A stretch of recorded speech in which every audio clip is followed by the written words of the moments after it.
Abramos nuestras Biblias en el capítulo 2 de Romanos, comenzando en el verso 17. Romanos 2, 17. El texto que con la ayuda de Dios estaremos cubriendo en esta oportunidad son los versos 17 al 29.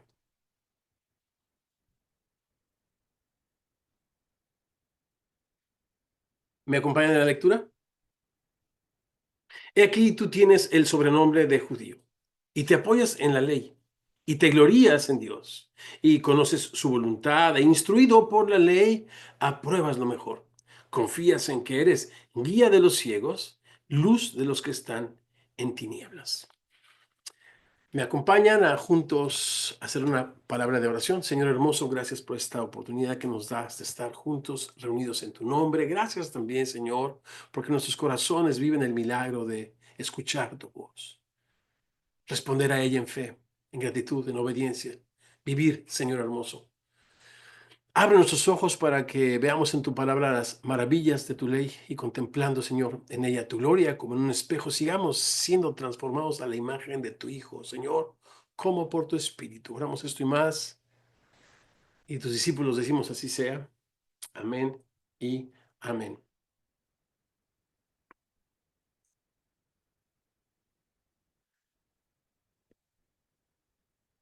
La semana pasada, Pablo nos dejó más que claro que el juicio de Dios, esto que en el capítulo 2 en el verso 16 dice,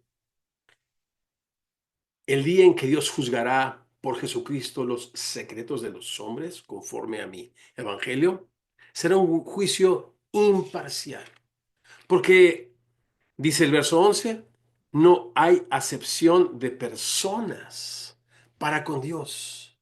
Después de habernos hablado de esta gloria bendita que Él tiene en el Evangelio de Jesucristo, al que Él ha sido apartado y como apóstol enviado a predicar, nos da las malas noticias. Y la mala noticia es que el ser humano ha tenido una revelación del poder de la deidad de Dios, ha tenido un conocimiento de Dios, pero ha detenido esa verdad con impiedad e injusticia y se ha entregado a sus propias pasiones y deseos porque en su corazón decidió darle honor y culto a las criaturas. Su mente fue entenebrecida porque la ira de Dios se manifestó cuando él fue entregado a una mente reprobada.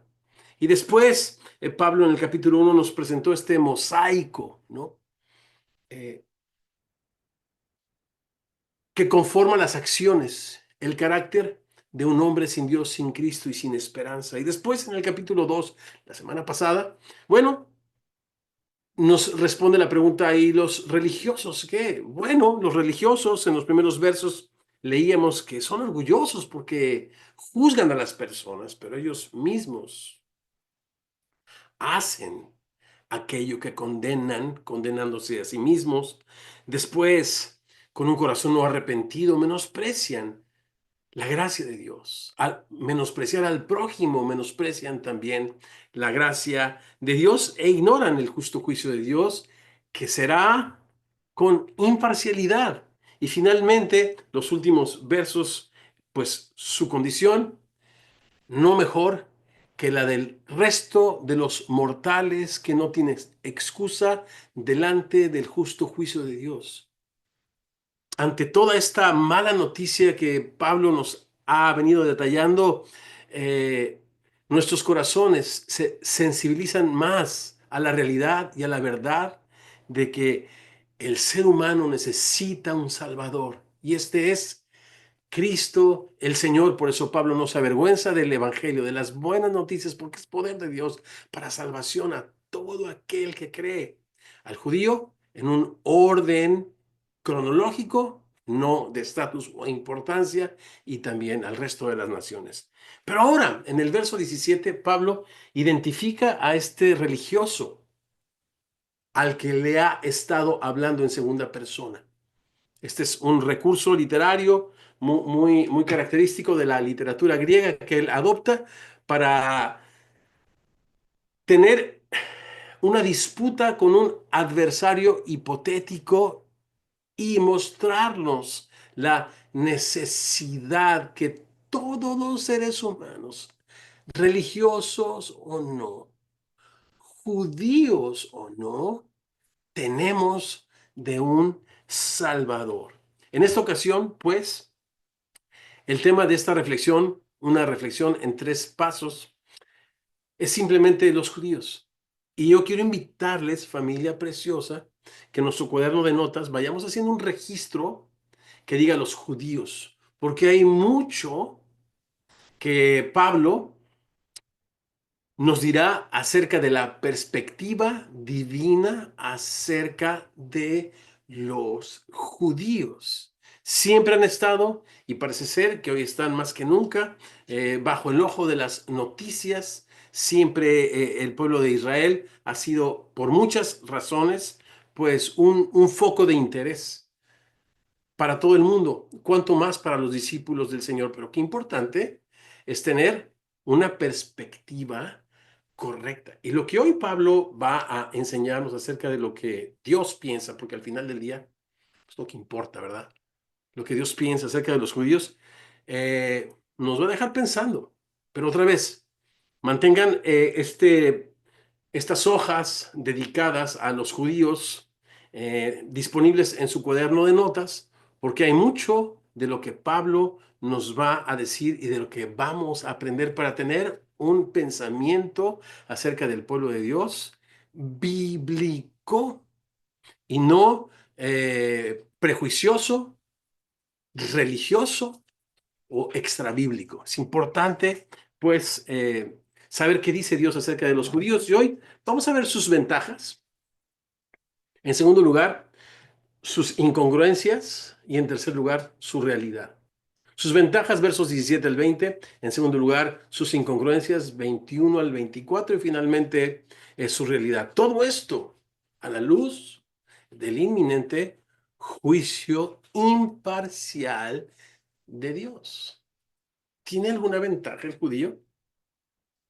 Leamos nuevamente el verso 17. Aquí, ahora sí ya identifica a su adversario hipotético. Aquí tú tienes sobrenombre de judío y te apoyas en la ley y te glorías en Dios.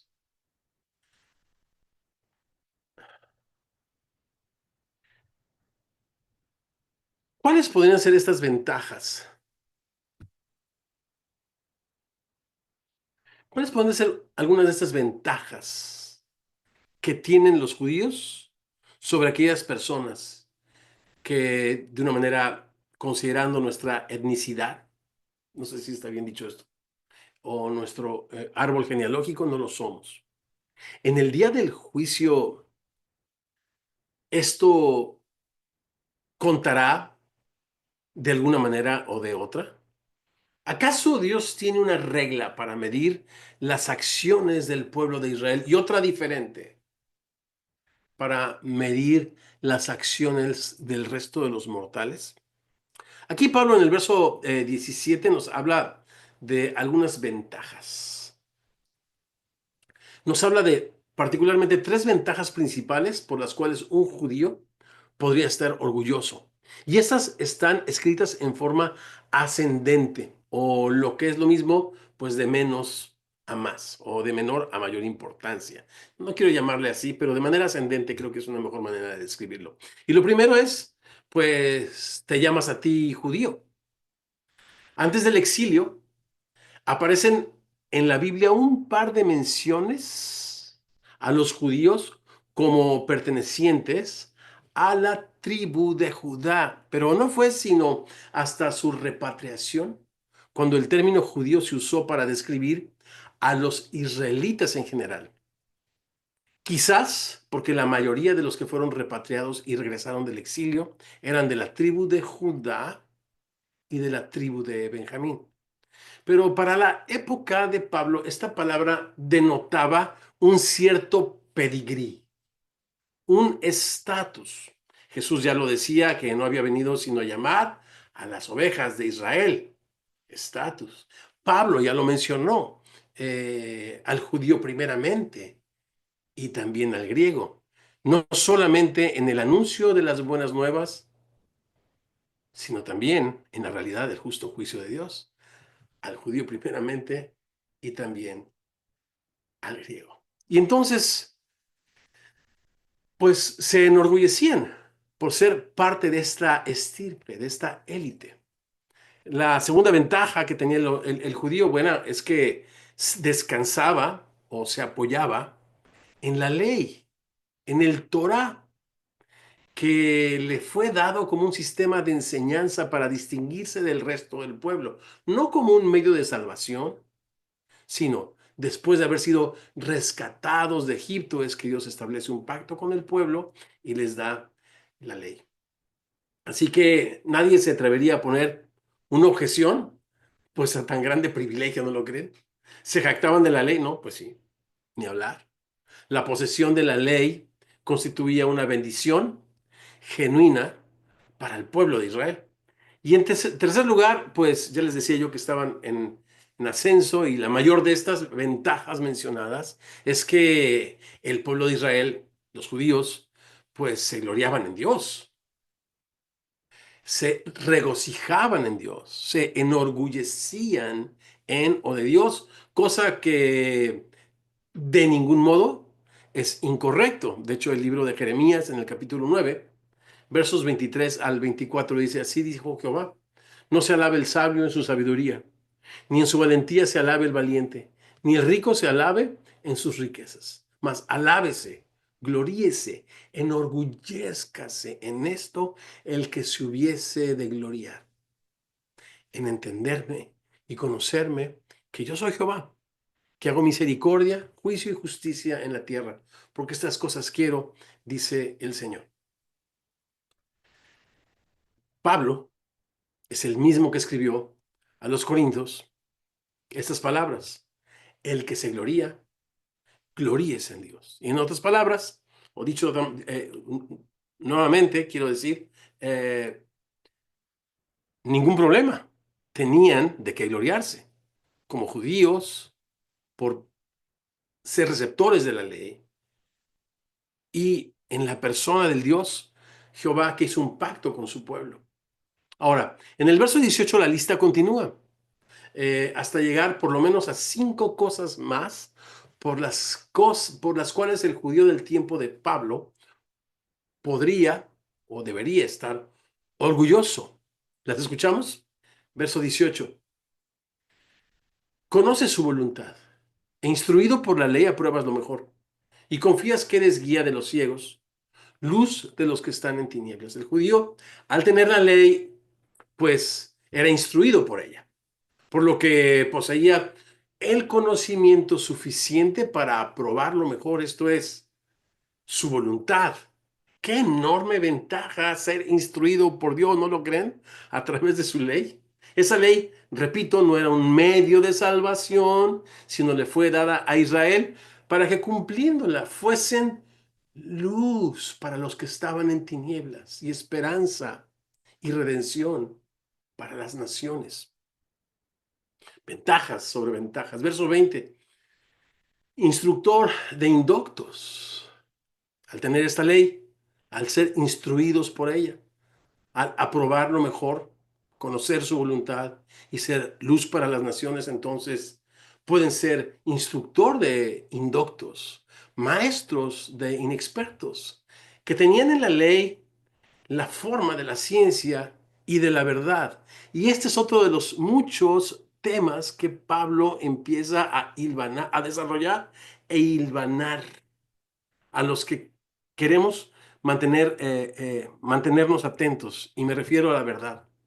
¿Cuántos beneficios podemos contar en esta lista como resultado de ser receptores de la ley, la Torá con la que Dios quería revelarse tanto a su pueblo como a través de su pueblo a las naciones?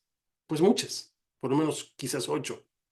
Pero con los privilegios viene también la responsabilidad. Ellos tenían en la ley la forma de la ciencia y de la verdad.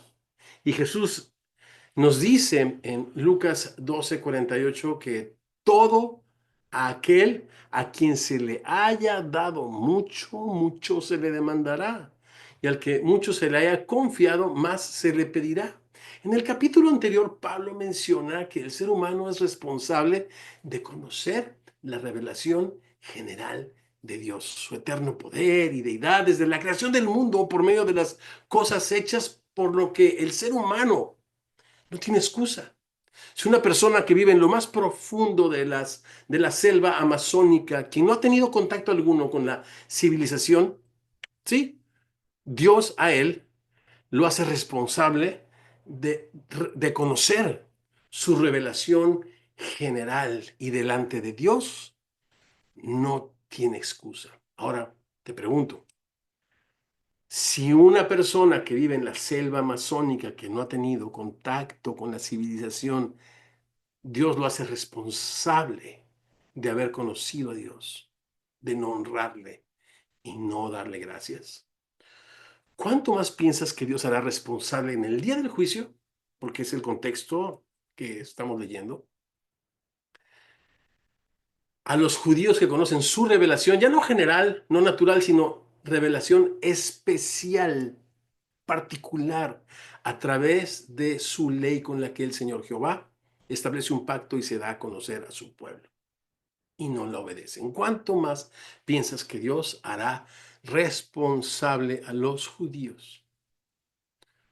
Otra pregunta, ¿somos menos responsables tú y yo que tenemos también su palabra? Consideramos ya los tremendos beneficios de los judíos a la luz del juicio de Dios. Consideremos ahora sus incongruencias. ¿Les parece? Vamos a los versículos 21 al 24. Verso 21. Tú pues, ¿qué enseñas a otro? ¿No te enseñas a ti mismo?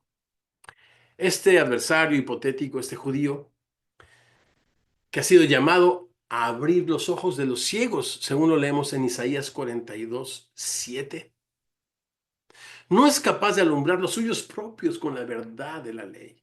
Este judío que enseña a otros y no se enseña a sí mismo, aparece esto como un encabezado de los tres ejemplos que escribe Pablo a continuación en forma de preguntas. ¿No te enseñas a ti mismo? El encabezado.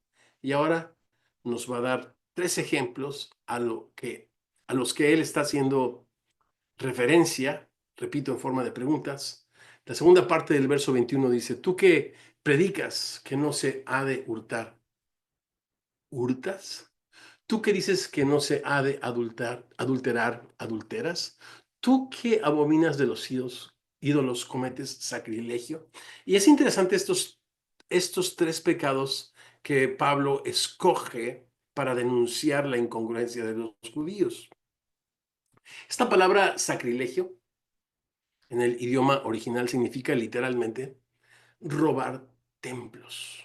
Aparece dos veces nada más en el Nuevo Testamento, aquí y en el capítulo 19 de Hechos, eh, cuando también se defiende a los judíos, a los discípulos de no robar las estatuillas de la diosa Diana de los Efesios. Sacrilegio, robar templo. Qué cosa más rara, ¿verdad? Esta triple acusación, hurtar, adulterar y cometer sacrilegio, esta triple acusación pudiese referirse a un mismo delito: robar y adulterar, robando ídolos. Robar y adulterar, robando ídolos. Los judíos del tiempo de Pablo vivían rodeados de templos griegos, quienes adoraban a centenares de deidades.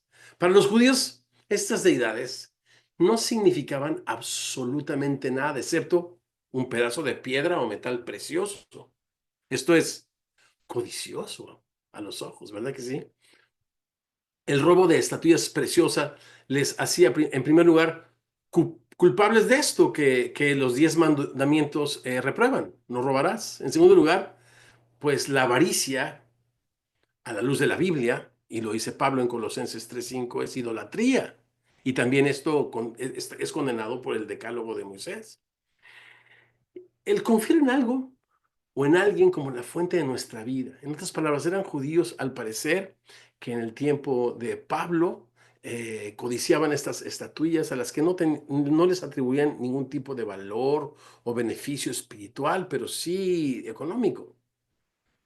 Y esto denota esto de el confiar en algo o en alguien como la fuente de nuestra vida o de nuestro sustento, es literalmente un acto de idolatría con el que el pueblo de Dios solía y en el presente suele serle infiel. Ese es el sentido del adulterio, serle infiel a Dios.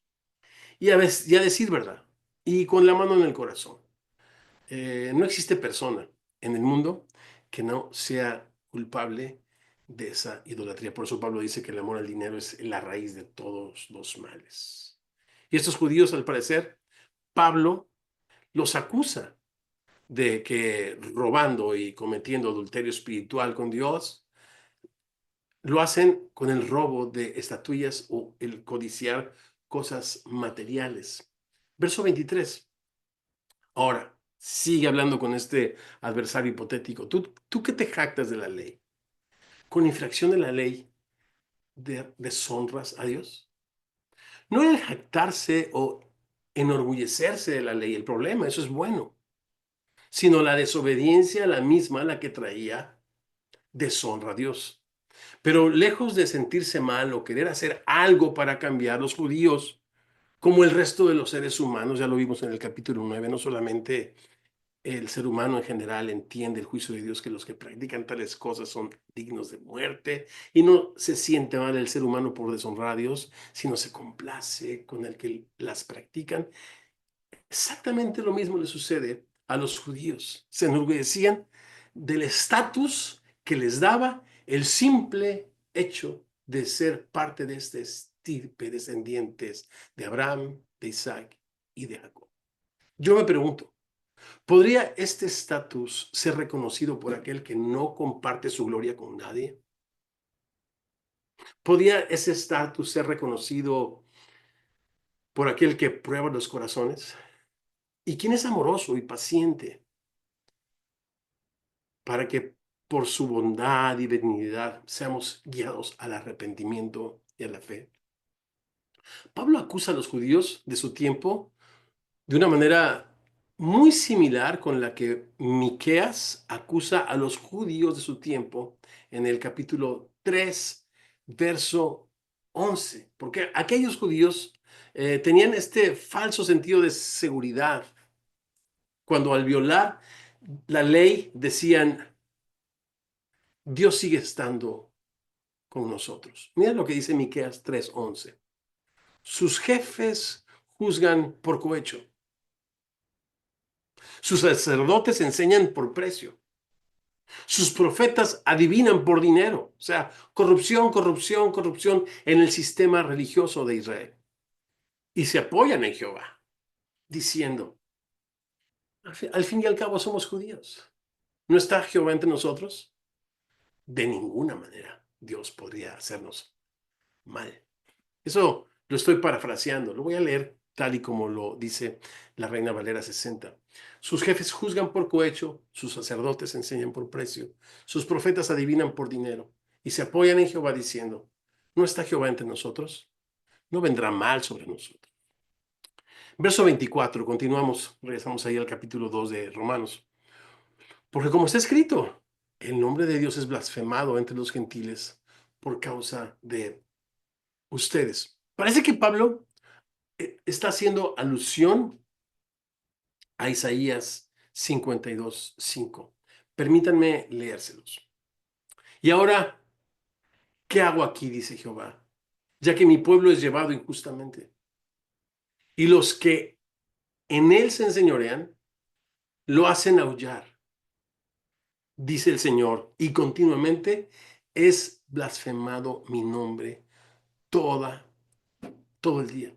Esta es una cruda escena del exilio al que Israel fue llevado por su desobediencia a Dios, encontrándose oprimido por estos ejércitos extranjeros que les llevaban mientras blasfemaban el nombre de Dios de los hebreos. Pero lo que se me hace insólito es que Dios no culpa a estos ejércitos extranjeros por blasfemar su nombre, sino que Dios culpa a su pueblo, porque por su culpa, por su desobediencia, por su deslealtad, los extranjeros blasfeman su nombre. Me pregunto, ¿qué relación existe hoy entre las blasfemias que la humanidad levanta en contra de Dios y el pobre testimonio de su iglesia? El estado espiritual de una familia, de un país, ¿crees que se deba a la impiedad del ser humano en sí o también al mal testimonio de su pueblo? Me refiero a ti y a mí.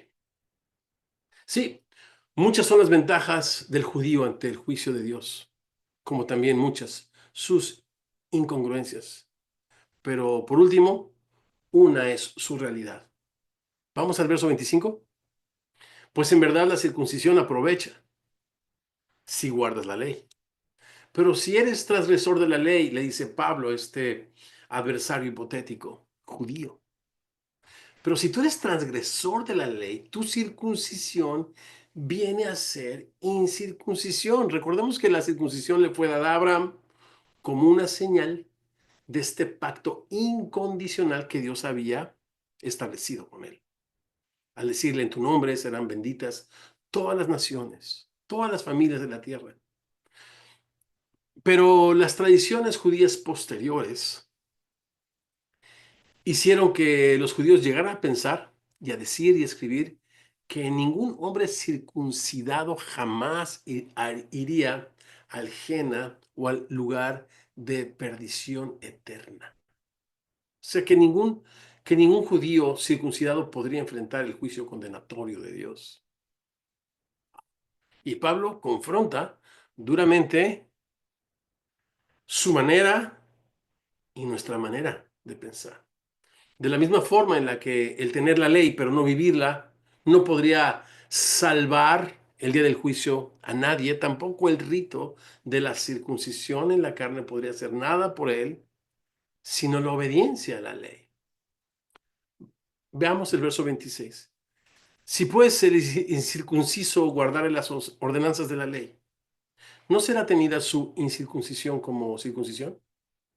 Y el que físicamente es incircunciso, pero guarda perfectamente la ley, le dice a este judío hipotético, adversario, te va a condenar a ti, que con la letra de la ley y con la circuncisión eres transgresor de la ley, con la conciencia, con el conocimiento de la verdad, de la revelación específica de Dios a través de la ley, y con el rito de la circuncisión, que no es otra cosa sino una señal de las promesas y del pacto que Dios hizo con el pueblo.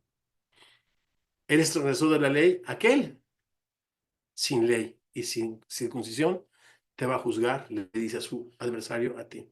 Aquí Pablo confronta duramente a los judíos que confiaban más en el rito, repito, de la circuncisión que en el Dios de Abraham, su padre, quien por gracia y a través de la fe había prometido hacerles su pueblo.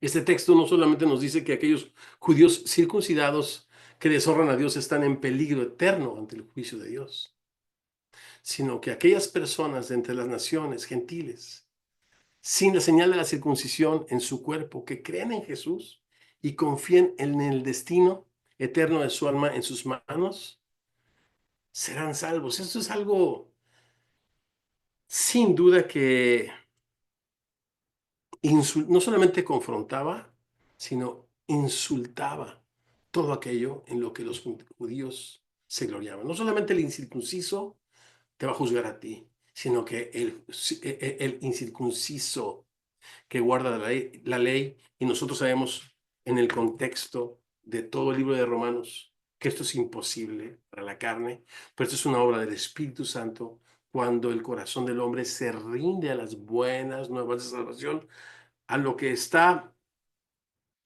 listo Pablo para anunciar el resto de la carta.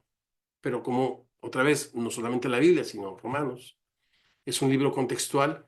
Nosotros leemos, pues, que este incircunciso, este gentil al que hace referencia, es una persona que guarda la ley como una señal, como una evidencia. Lo decíamos acerca de las bienaventuranzas.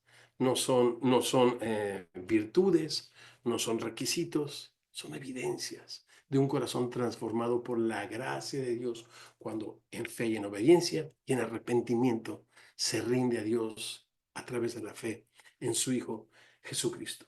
Y miren qué versos los del final. Estos versos, de veras que necesitamos mantenerlos muy, muy, muy presentes y van a desafiar la manera de pensar de muchas personas acerca de los judíos. Verso 28 y verso 29. Pues no es judío el que lo es exteriormente. ¡Bum! Ni es la circuncisión la que se hace exteriormente en la carne.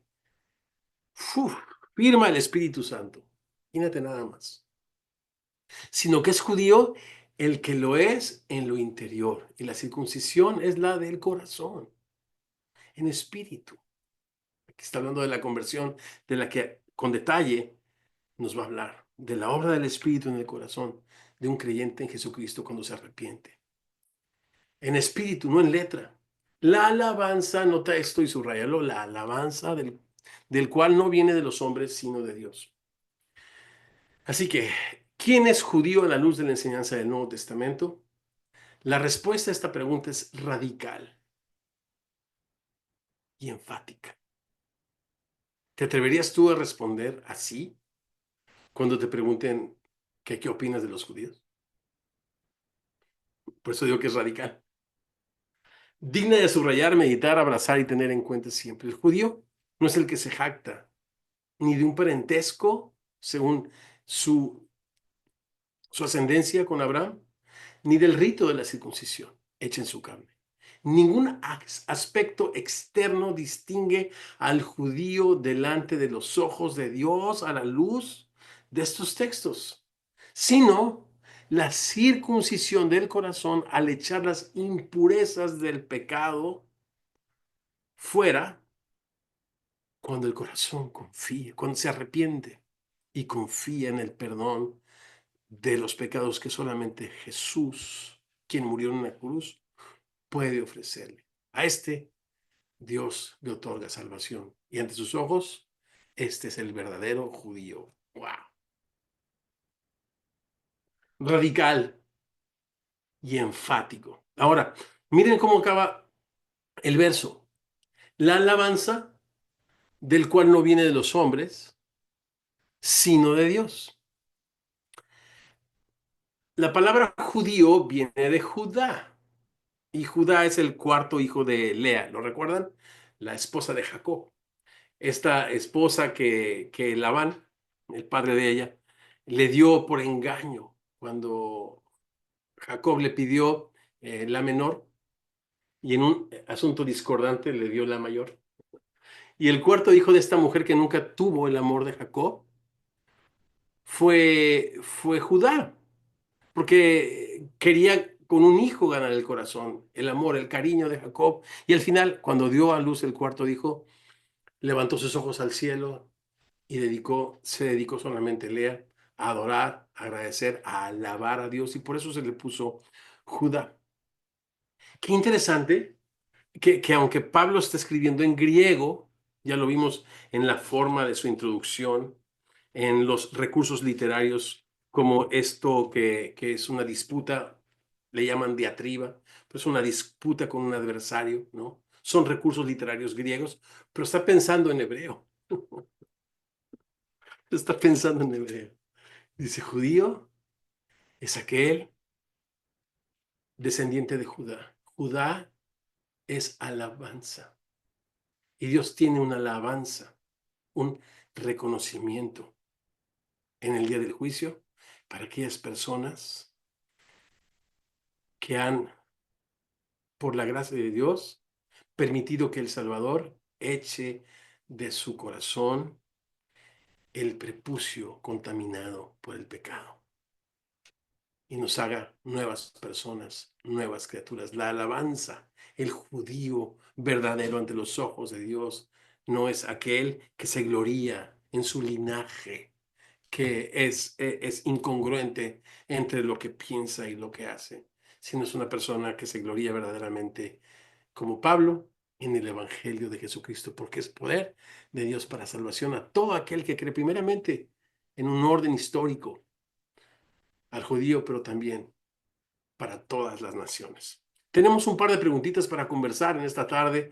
Recordemos que la enseñanza no ha acabado, continúa y continúa mientras cada uno de nosotros ofrecemos perspectiva a unos a otros y podemos unos a otros bendecirnos en el ejercicio de nuestros dones, mientras conversamos y nos bendecimos unos a otros.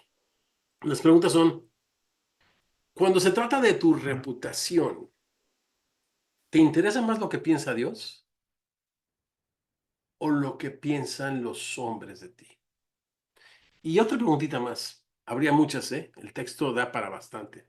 ¿Cuáles podrían ser algunos de los ritos en los que el día de hoy los cristianos suelen confiar, apartándose su corazón y su confianza de Dios? ¿Podrán estos ritos hacer algo por él? Vamos a los grupos y regresamos para tomar juntos, chicos, la cena del Señor.